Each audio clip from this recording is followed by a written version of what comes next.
Buonasera e ben ritrovati con il TG Flash di New Sicilia. Di eseguiti i titoli più importanti del pomeriggio. Restituito a Totò Cuffaro il denaro trovato nella sua tenuta agricola situata in provincia di Catania. A deciderlo sono stati i giudici del Tribunale del Riesame Etneo che hanno annullato il sequestro precedentemente disposto dalla Procura di Palermo e poi convalidato dalla Procura di Caltagirone.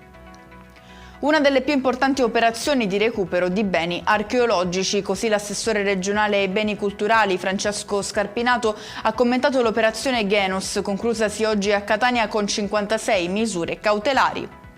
Lutto nel calcio dilettantistico siciliano per la morte di Christian Desi, attaccante catanese di 28 anni. Il suo cuore ha cessato di battere dopo un incidente in moto avvenuto 3 giorni fa nella zona del Faro. Sarebbe diventato padre a breve.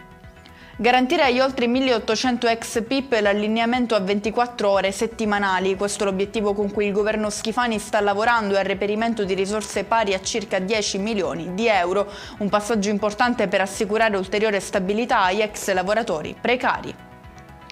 Chiudiamo con il meteo. Per domani in Sicilia si attende una giornata stabile e mite, pressioni medio-alte garantiranno cieli soleggiati con qualche annuvolamento in aumento in serata, nessun allertamento da parte della Protezione Civile.